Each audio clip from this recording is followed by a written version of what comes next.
Hello दोस्तों, कैसे हैं आप लोग। एक बार फिर से आपका स्वागत है। मेरा नाम है ओमी और आप देख रहे हैं मेरे यूट्यूब चैनल ओमी भाई। दोस्तों बात करते हैं, एक लड़की अपनी माँ को चिट्ठी लिखती है, क्योंकि वो लड़की हॉस्टल में रहती है तो अपनी माँ को चिट्ठी में सारा वर्णन करती है जो जो उसके साथ होता रहता है। तो वो लड़की अपनी चिट्ठी में लिखती है कि माँ हम सब ठीक है, मैं आपको कुछ बताना चाहती हूँ। कुछ टाइम पहले जहाँ पे मैं रहती थी वहाँ पे चोरी हुई और मेरे जितने भी सर्टिफिकेट थे और मेरे पैसे वहाँ से चोरी हो गए हैं।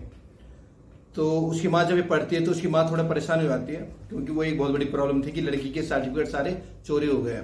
तो उसकी बेटी फिर बोलती है कि माँ वो कोई बात नहीं माँ, पर जब हम अगले दिन कहीं मार्केट घूमने जा रहे थे अपने दोस्तों के साथ तो वहाँ पे मेरे एक एक्सीडेंट हो जाता है। तो जब उसकी माँ पढ़ती है कि उसका एक्सीडेंट हो गया तो वो ज़्यादा घबरा जाती है और वो पुरानी प्रॉब्लम भूल जाती है कि उसकी बेटी के कुछ डॉक्यूमेंट खोए। उसका पूरा फोकस चले आता है कि उसका एक्सीडेंट हुआ है। तो जब वो पढ़ती रहती है तो उसमें आगे लिखा था कि माँ घबराने वाली कोई बात नहीं है, एक्सीडेंट है, मेरे हल्की फुल्की चोट लगी है और मैं बिल्कुल ठीक हूँ।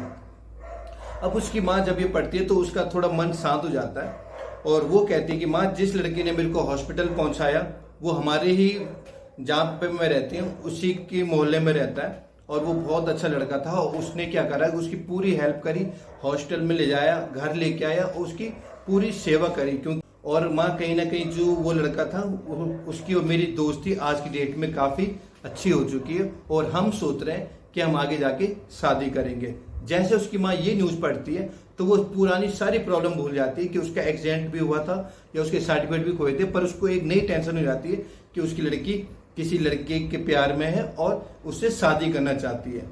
तो अब क्या होता है कि वो लड़की आगे फिर लिखती है कि माँ अब मैं आपको जो कहना चाहती हूँ शायद आप ये सुन के खुश ना हो, पर मैं आपको ये बात बताना चाहती हूँ। और लड़की लिखती है कि माँ जिससे मैं शादी करना चाहती हूँ या जिससे मैं शादी कर रही हूँ वो एक दूसरे धर्म का है। तो माँ पुरानी जितनी भी टेंशन माँ को थी वो टेंशन सारी छोटी हो जाती है और सबसे बड़ी टेंशन उसको दिखती है कि जो उसकी लड़की जिस लड़के से शादी कर रही है वो दूसरे धर्म का। तो सबसे बड़ी प्रॉब्लम उसकी माँ के सामने ये आ जाती है। और बाद में लड़की बोलती है कि माँ हो सकता है कि आपको भी वो धर्म परिवर्तन करने के लिए कहें। तो उसकी माँ के पास जितनी भी प्रॉब्लम वो पढ़ रही थी वो छोटी लगने लग गई जब उसने ये पूरी बात लास्ट में सुनी। और बाद में लड़की लिखती है कि माँ आज 1 अप्रैल है और मैं ये सब आपके साथ मजाक कर रही थी। तो उसकी माँ फिर ये जब पढ़ती है कि उसकी बेटी उसके साथ मजाक कर रही थी तो उसकी सारी प्रॉब्लम जीरो हो जाती है और वो निश्चिंत हो जाती है और शांत हो जाती है। तो दोस्तों ये एक छोटी सी कहानी है, पर इस कहानी में एक बहुत बड़ा अर्थ था। जब हमारे सामने कोई प्रॉब्लम आती है तो हम प्रॉब्लम को किस ढंग से देखते हैं कि हमको लगता है कि वो प्रॉब्लम दुनिया की सबसे बड़ी प्रॉब्लम है, पर अगर उसके बाद कोई दूसरी प्रॉब्लम आती है, उससे बड़ी प्रॉब्लम आती है, तो जो छोटी प्रॉब्लम थी या उससे पहले वाली प्रॉब्लम थी वो हमको बहुत छोटी दिखने लग जाती है।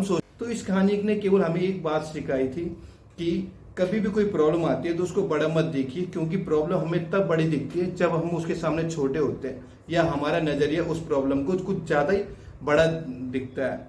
तो कोई भी प्रॉब्लम छोटी बड़ी नहीं होती, आपकी विचार और आपकी सोच प्रॉब्लम को छोटा और बड़ा करती है। जब हम किसी प्रॉब्लम को देखे घबरा जाते हैं तो प्रॉब्लम हमारे ऊपर हावी हो जाती है और हम प्रॉब्लम के सामने छोटे दिखने लग जाते हैं। तो ये कहानी ने केवल हमको एक छोटा सा मैसेज दिया था कि हमको कभी घबराना नहीं चाहिए और जो प्रॉब्लम आती रहती है उसको फेस करते रहना चाहिए। तो इस कहानी से हमें केवल यही शिक्षा मिलती है कि उसकी माँ जब लास्ट में जब उसने ये लिखा कि मजाक था तो सारी प्रॉब्लम जीरो हो गई थी, पर जब स्टार्टिंग में उसने एक्सीडेंट से लेकर और जब लास्ट में बोला था कि लड़का दूसरे धर्म का है तो उसकी माँ का बार बार बीपी हाई और बीपी लो हो रहा था। उसकी माँ पुरानी प्रॉब्लम छोड़ के नई नई प्रॉब्लम पे फोकस कर रही थी और चिंतित हो रही थी अपनी बेटी के लिए।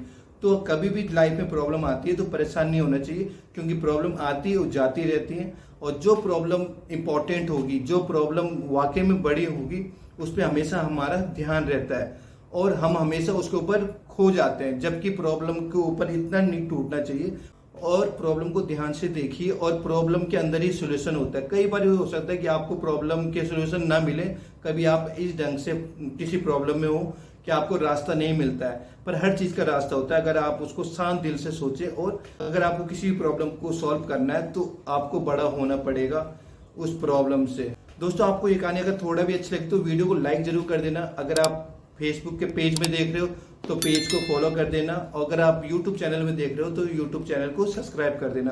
तो दोस्तों आज के लिए भाई इतना ही। Thanks for watching.